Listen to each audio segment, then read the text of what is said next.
Hello, everybody, and welcome back to the podcast. Welcome to another podcast. Here I am again on my own. I'm also not feeling very well. So, yeah, this isn't the most ideal podcast.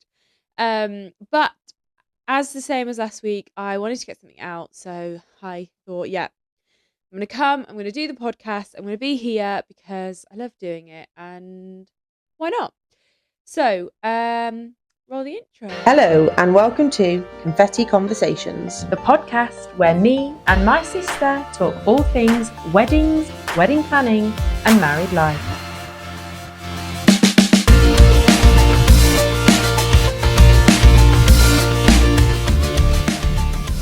Okay, so today's podcast, I thought I would talk about visiting venues, which sounds like a really niche topic, but it's a really massive part of the wedding planning process.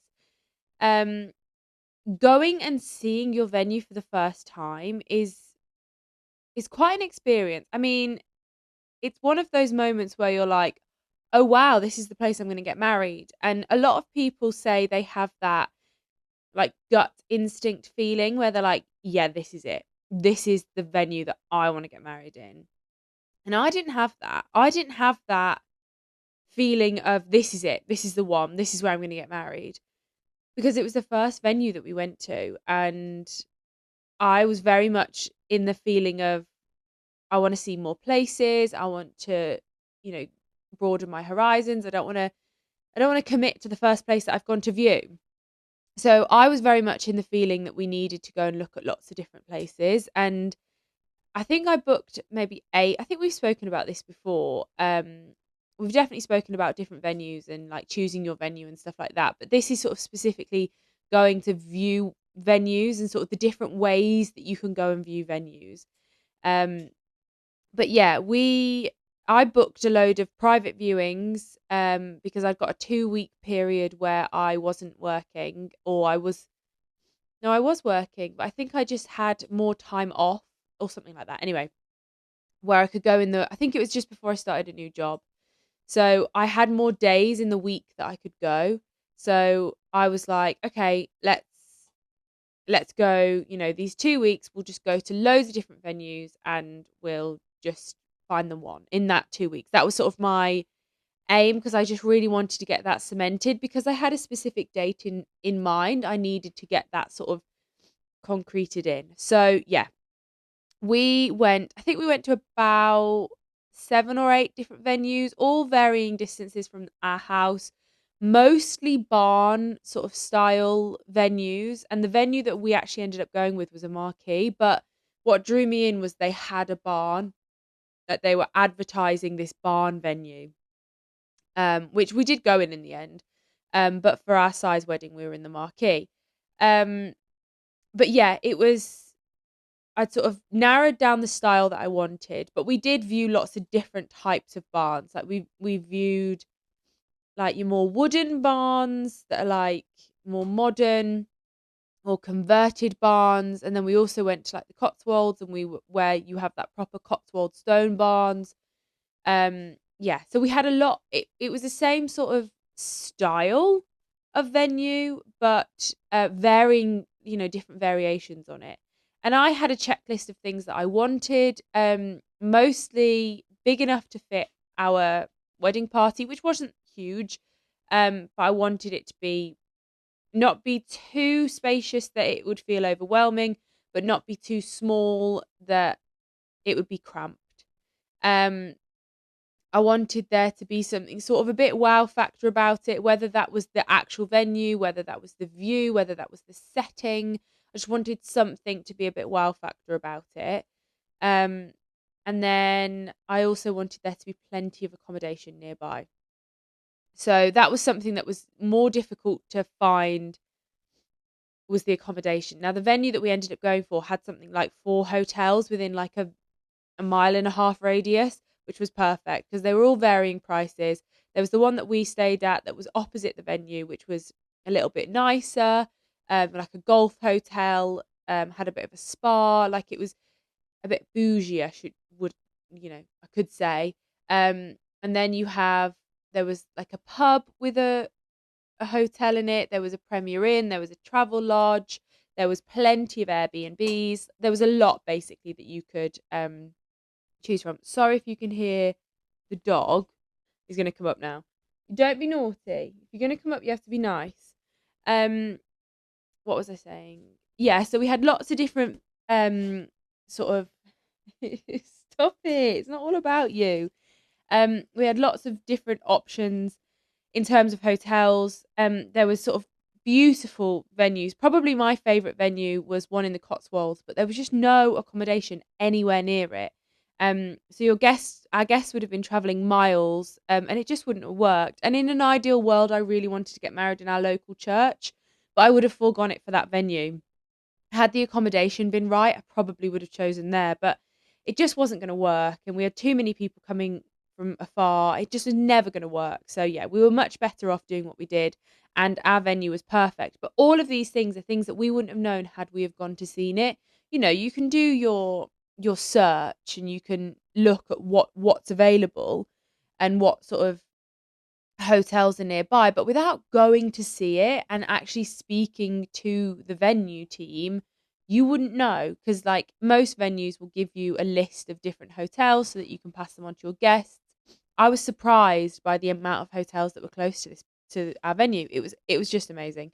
So yeah, that was a big factor of it. But we went multiple times to see our venues in different capacities. So the first time we went to see our venue, we went for a private booked tour, which is like an initial tour where you sit down and you discuss what sort of wedding you want, how many guests, the vibe, the food, all that kind of stuff.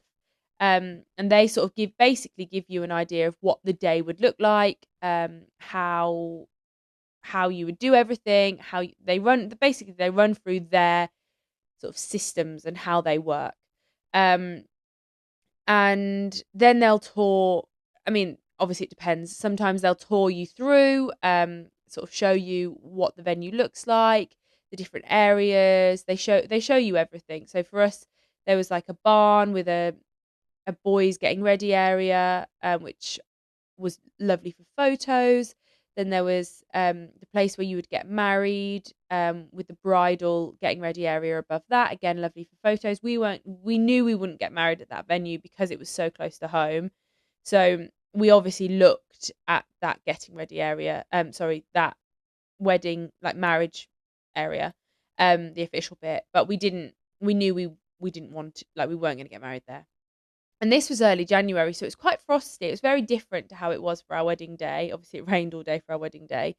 Um, but yeah, it was quite frosty. But it was beautiful. It was a stunning, stunning venue. The views were incredible, even though it was quite foggy.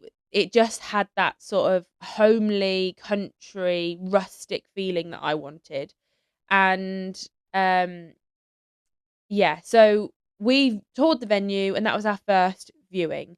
Then I think we went back in May, and I think that was like an initial consultation. So a year before the wedding, we went for an initial consultation, which we sort of talked about all of the things that we wanted, the food choices we were going to go for, all of that kind of stuff, like putting in the basically the foundations of contact with suppliers and stuff like that, which I think we probably had already done, but you know, that was like the official time. So we saw it again then, and we sort of looked around it then.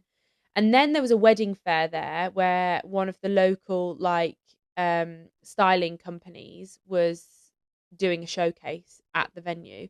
That was a perfect opportunity for my mom and my sister to go. So my mom and my sister came with me to that. And it was very busy. It was full of a lot of, like, they were showing their tables and stuff like that. So there was like 11 different looks of um what you could have basically in that one room, and it was quite overwhelming, but it gave my mom and my sister a chance to properly look at the venue, and sort of get to see it, and it was like a lovely way to do it. And then I think the final time we saw it before the wedding was Sam's parents came over, and we went just for a, like, we just rang and said, "Can we come on this day?" And they were like, "Yeah, no worries, just pop in." And I think there was I think mom came with me as well actually that time, and maybe dad came with me that time so that dad could see it as well. Um, but they actually, I think that's the other way around. I think the wedding fair was after we went. So I think maybe late summer we went and looked at the venue with both sets of parents. And we all just sort of wandered around. I think they were setting up for another wedding. Some other people were, and yeah, so we just sort of wandered around, had a look. Nobody was with us. We were just looking, but they knew we were coming. We had told them we were going to go. And then yeah, and then we did the wedding fair. So there's lots of different ways to go and see your venue. Obviously, initially you're going to go probably for a tour on your own, but you might see it in a wedding fair, and that sort of might be, or an open house or whatever, that kind of vibe. I know that my friend who is currently planning her wedding, she was looking at a potential venue, and she inquired about it, and they said, "Oh, we've got an open day on this day, like, why don't you come along?" So they do have open days, where they just sort of open their doors and you can sort of come in and have a little look. But anyway, I've been doing a little bit of research on this topic. So basically, why visiting your venue is crucial in wedding planning. That's sort of the topic that this has come from. So this has come from Bride Book. We love Bride Book.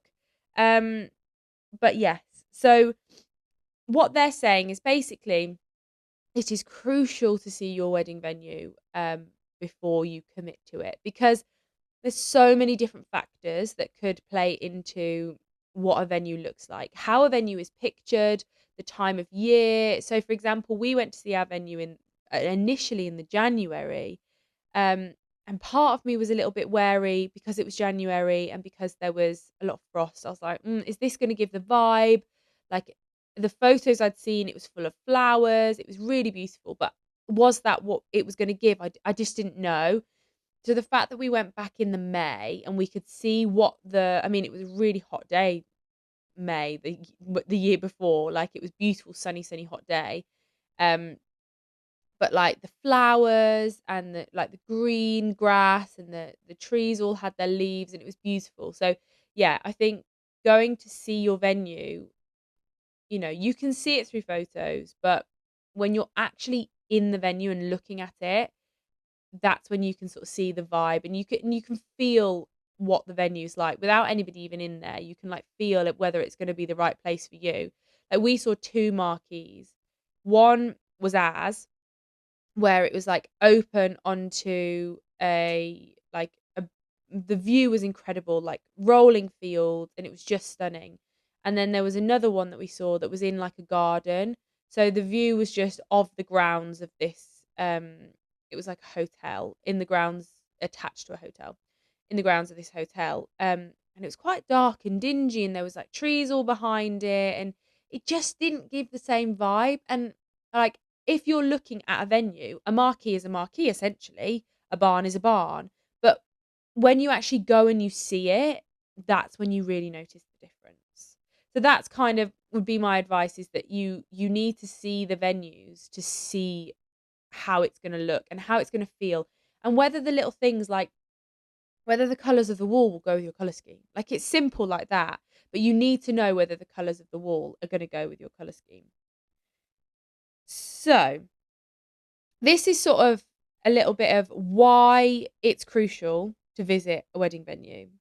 So this is 4 reasons why it's crucial to sort of see your wedding venue. So you'll spot details that you'll miss online, and this is true. The photographs look at all of the beautiful parts of the venue.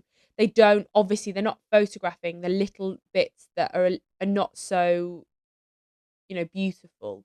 So if you're sort of there in the venue, and behind the marquee, for example, is something that's not that nice, but you can see it from a certain angle, and that would, you were thinking, oh, we'll have photos here because this is what I want my photos to look like. And then when you look at what behind where that is there things that haven't been photographed that aren't so pretty?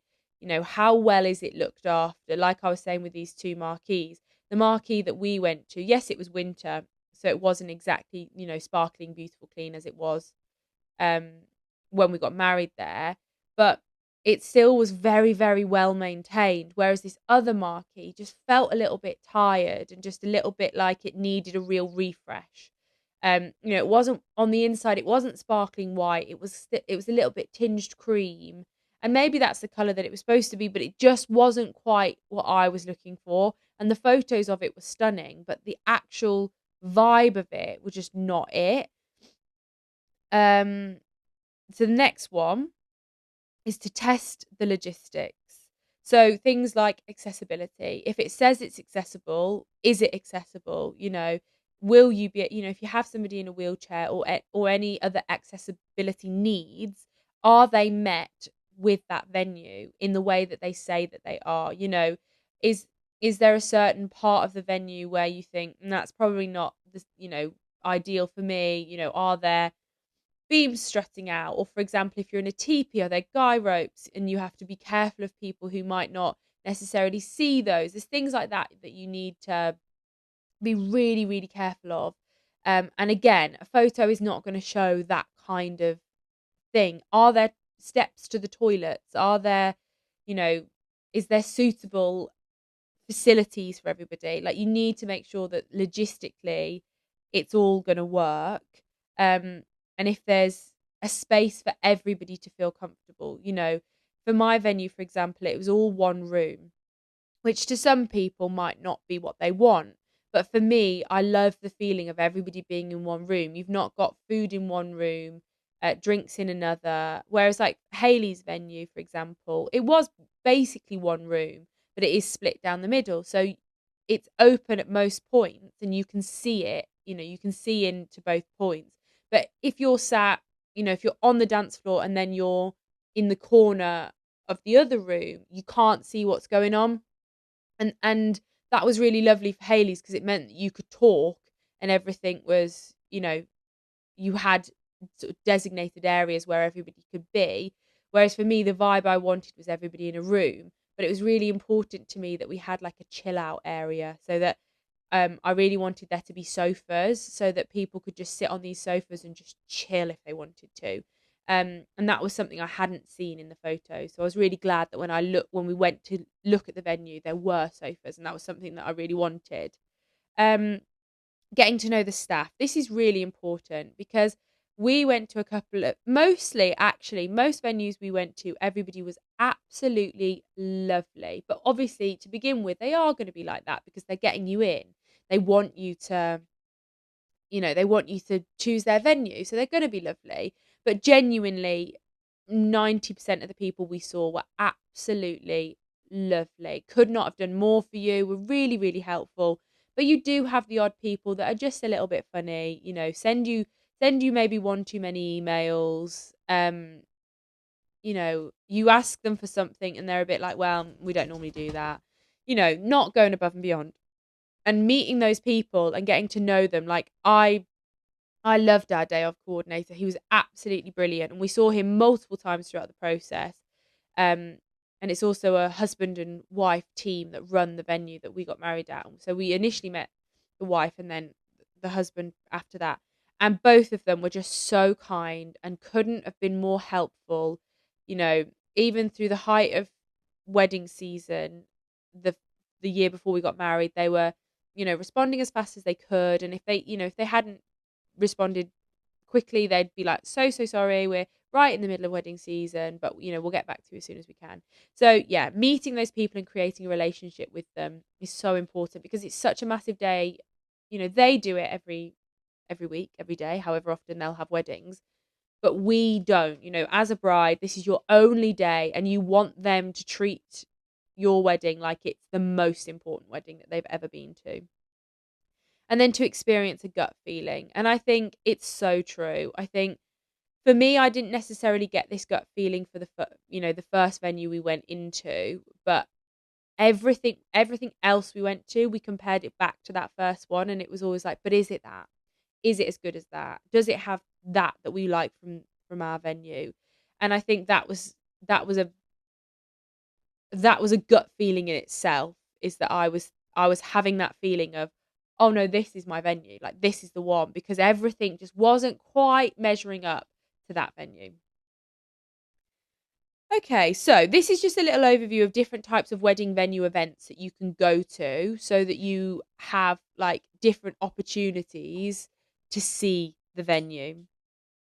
So we'll start with a venue viewing, which is like a private booking. So a venue can't speak. I'm going to read it though, so you get all the information. A venue viewing is a private pre-booked tour of a wedding venue, and you can make all the difference when deciding if the space is right for you. It's usually conducted by a wedding coordinator or the venue's event staff or venue's event I can't read or the venue's events or hospitality manager, and will include a tour of the gardens, the venue and its key spaces, any changing rooms or wedding suites, and any other facilities like spa or guest accommodation. Like I said before, so how it works is you will book it either via email, online, phone the venue, and they'll give you like a time and like a date when you can go. So yeah, private viewing is essentially where you're going by yourself to the venue. There might be other people looking around the venue with other coordinators, or managers or whoever they may be, but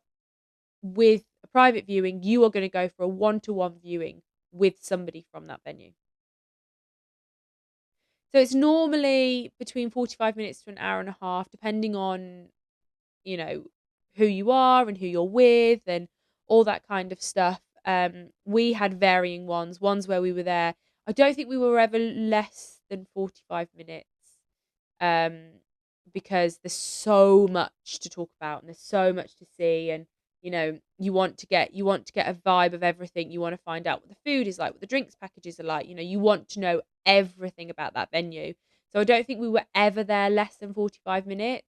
But yeah, sometimes we were there for longer, depending on how big the venue is and all the different protocols that they have that they want to run through with you.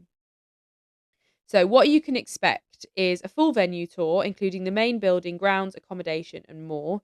An introduction to the staff, including managers, hospitality staff, team members. That not necessarily always. It sort of depends on the day and the venue, because we had outside caterers. There was no other staff there that day, and there was no other, there's no waiting staff or anything like that. It was literally just the coordinators who were there that day for us. And then they sort of will show you the photo spots and things like that. But most of those you'll be able to find on Instagram or on the website. So if you're looking specifically at different venue like photo areas, probably do a bit of research before you go, so you can sort of look around and see whether those areas are what you really want them to be. So you can book your viewing really, really easily. You can do it sort of online. Sometimes you can fill in an inquiry thing, or you can like email them, ring them up, or you can book. You can like select on Bridebook, or using a Bridebook app. You can do it as well. So Bridebook does have like an easy way to do it through them. And then this is a little list of things that you should bring to your venue. Your phone. In my opinion, I filmed every single venue that we went to, different areas, and I'm so glad that I did, because I could look back on all of those videos and we could compare and contrast and be like, well, that one works for this and this one works for that. And it was so useful to know which venue was like what. So I would really recommend filming, taking photos. It wasn't the first time I went, but the second time we went, I took photos of where I wanted all the displays to be, so I could like map it out in my head. But obviously the online photos are really good for that. But videos of you walking around it is like, you can sort of feel how it felt when you were looking at it. A list of questions. So if you have any specific requirements, things that you desperately want, say for example, if you are determined that you want fireworks, you need to be asking whether fireworks is a possibility at this place.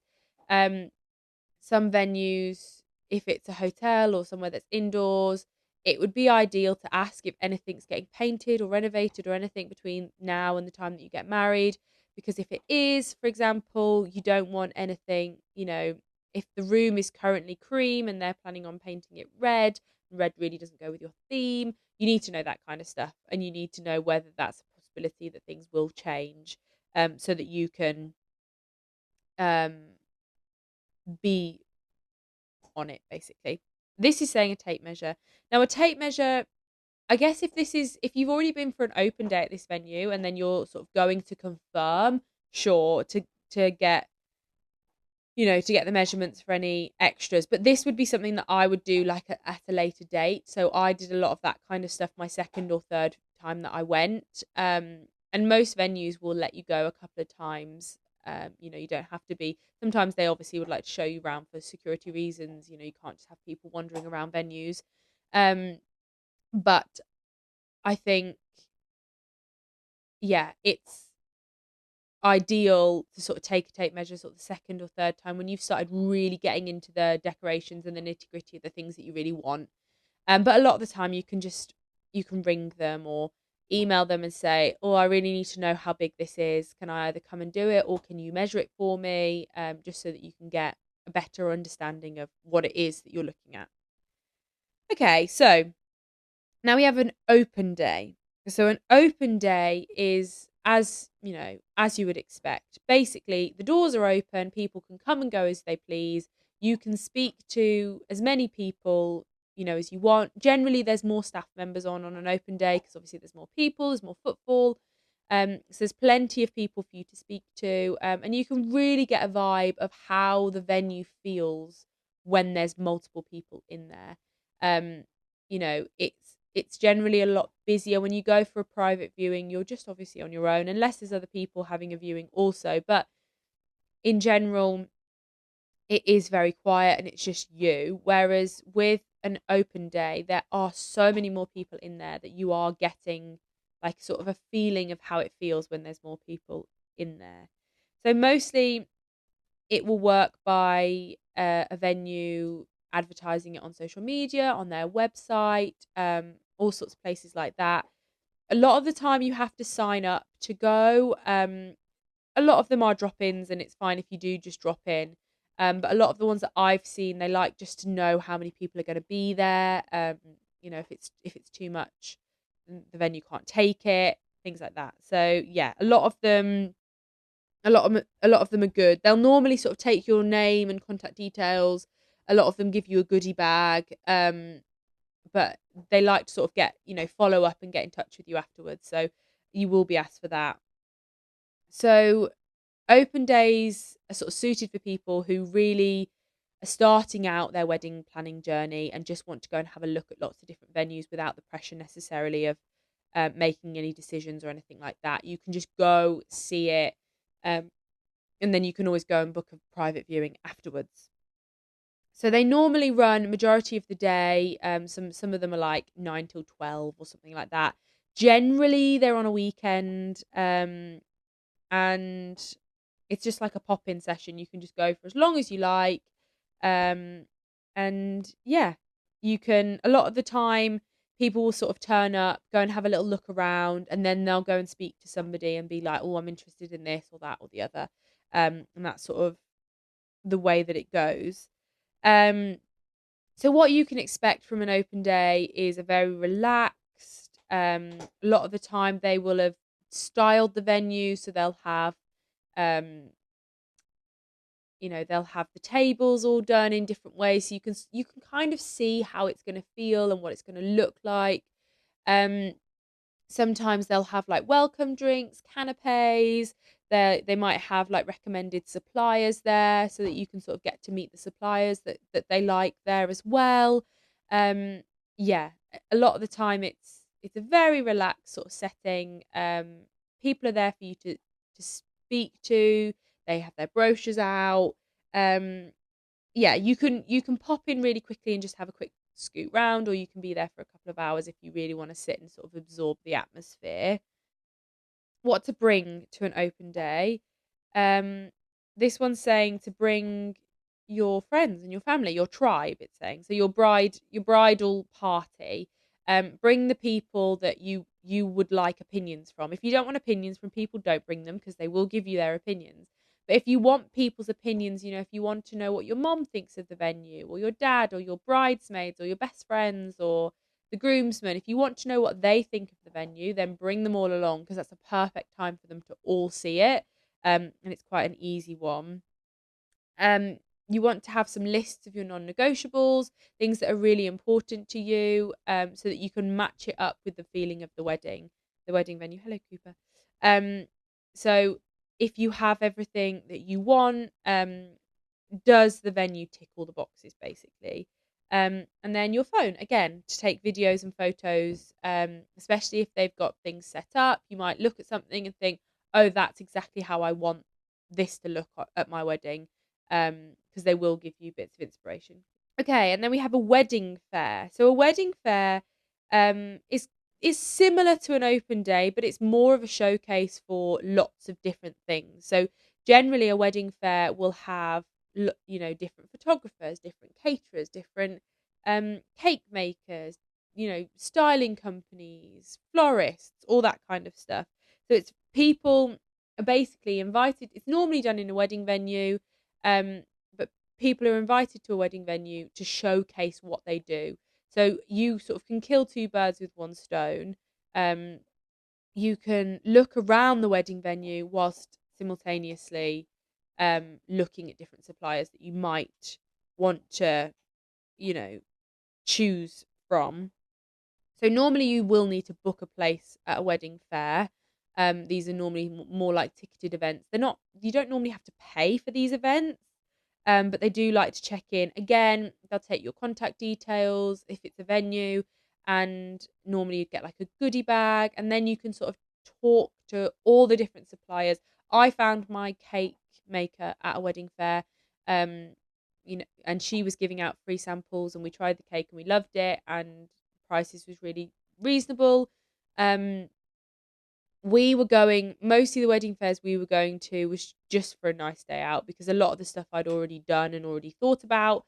Um, so we didn't really need, I wasn't looking for a photographer or a videographer or entertainment or anything like that. I'd already got it all sorted, but we were going we went to one which was in the hotel opposite to our venue because we wanted to look at the hotel and see what it was like.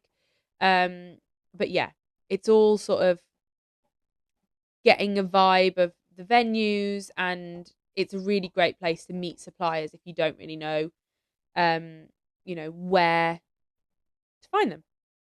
So again, it's very similar. It's probably normally sort of an all day occurrence on a weekend. Sometimes it's a morning, depending on sort of the size and the space that they have. Um so yeah, again, like I said, you'll meet lots of different suppliers, and potentially it's another chance for you to look around your venue.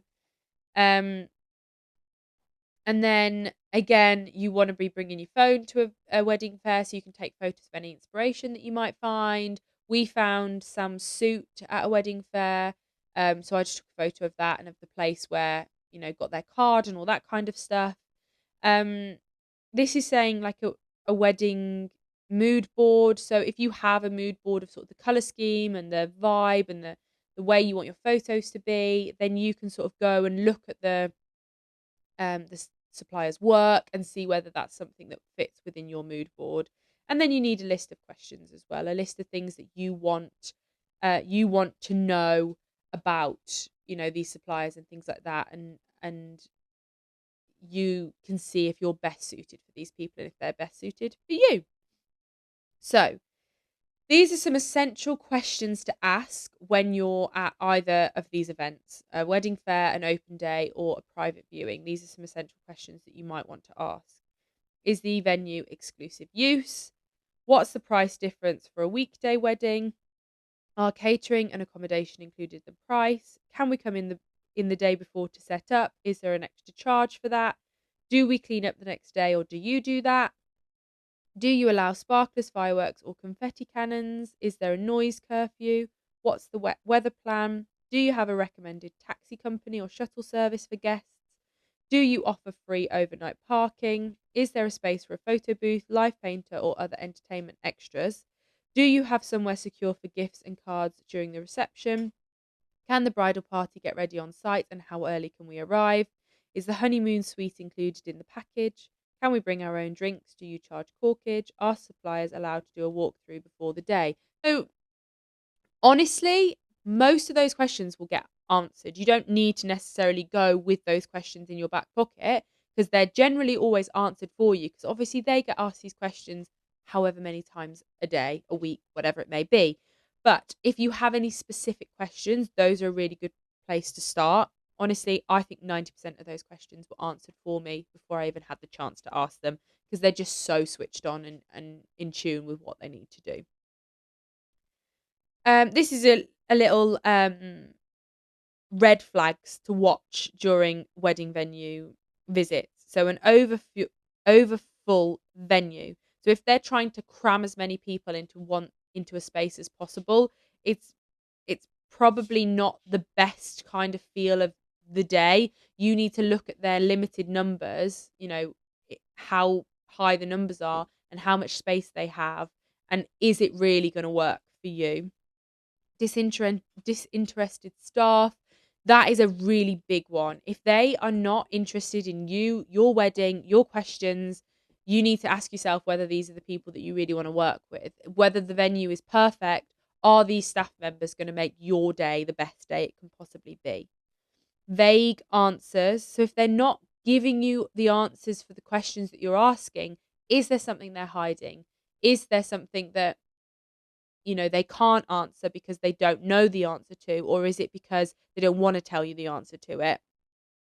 Hidden costs, if it's like X amount for the venue, but it's X amount for the chairs, X amount for the tables, X amount for the napkins. Are there, is it too good to be true? And they're saying it's this much, it's a great price. And then when you actually get to it, when you get your breakdown of your costs, it's and this and that and the other, which you couldn't do your day without. So you need to know whether there are hidden costs. And then no backup plan. So if there's no wet weather plan, if something goes wrong, it's okay, we're going to do this. If you don't know what the backup plan is going to be, then you could be stuck in a situation where something's gone wrong and no one's helping and no one's making it any better. So, yeah, you need to know that there will be a backup plan and that they are going to help you as best they can. So, once you have been to see your venues, whether it be in any of those capacities, wedding fairs, private viewings, or open days, once you have seen all the venues that you want to see, you then need to follow up with the ones that you want to follow up with. Most of them will have taken your email and will have sent you, packages of what you can get. And then if you have any additional questions, go back and ask those questions via email then. If you've decided that venue is not for you, please email them and tell them that. Do not just leave them without an answer because they might be holding a date for you because you've agreed that that's the date that you would want, and then you turn around and say, oh, actually, no, I don't want that venue, but you never tell them. They've then lost out on a date because they're holding it for you. So make sure you do reply to everybody, even if it's I don't want to go, I don't want to use your venue. So collect and compare. This is where videos and photos are really good. Look through your videos and photos. Look at the vibe, how you felt after. Something that could be quite good to do is when you get in your car on the way home, just write down a couple of sentences about each venue. So write down, so venue number 1, for example, loved the vibe, but the food maybe isn't what we're looking for. Didn't ask if we could use outside caterers. We'll email to follow up. Something like that, just so that you know that, you have a comparison of each of them, but do it in the moment, because you'll find that you'll forget about it and then you'll be like, oh, why didn't we like that venue again? What was it that wasn't quite right? So you need to be looking at, speaking. You need to be thinking about that and about what is going to work. Is going to work for you, but you can also compare them against each other. So photos and videos are really important, and also writing down a couple of sentences about what you liked and didn't like about the venue. And then it's time to make a decision. So you don't have to do this immediately. Obviously, you can ask any additional questions that you might have. But at that point, once you've viewed all the venues that you want to view, that's the time when you need to make a decision. My advice would be don't view too many venues because you can get a bit blind to it. And then you sort of start thinking, I don't really know what I want anymore. And if you have a vibe, stick to that. Don't go and view if you know that you want a barn wedding, don't go and view hotels or manor houses. If that's not what you want, don't view it. I would always recommend sticking one wild card in there. Like we went to go and see a hotel that wasn't a barn venue at all, but we'd been recommended it by somebody who'd been to a wedding there and said it was beautiful. So we were like, let's go and see it. It might be worth our time. It wasn't the one that we wanted, but it was worth seeing it to know, no, we're definitely doing the right thing. We don't want a manor house, a stately home, or a hotel. We definitely want a barn, countryside feel. So yeah, don't go and view too many, but I would always throw a wild card in there that you're not so sure about.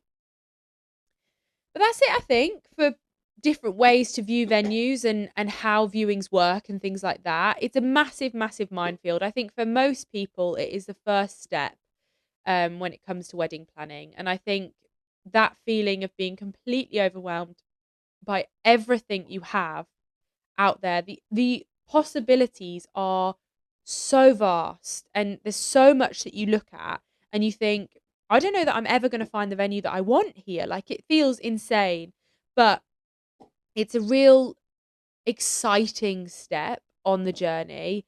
And yeah, it's one of the best parts for sure is going to see the venues. So enjoy the process. You'll love every minute of it, but just don't overwhelm yourself with it. And if you need to take a break from viewing venues, take a break, step back. You don't need to, do it.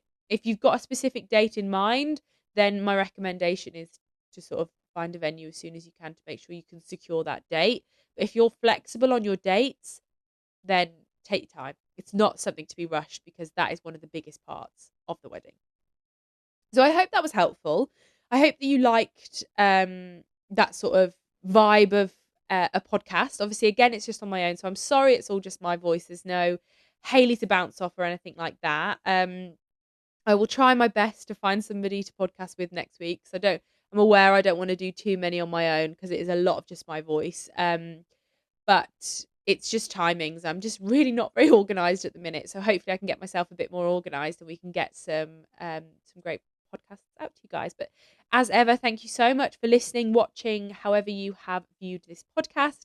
We really appreciate it. We appreciate all your likes, comments, subscribes, follows, reviews, all of the above. We really do appreciate it. And so for now, I'm Phillipa. This was Confetti Conversations, and we'll see you next time. Bye.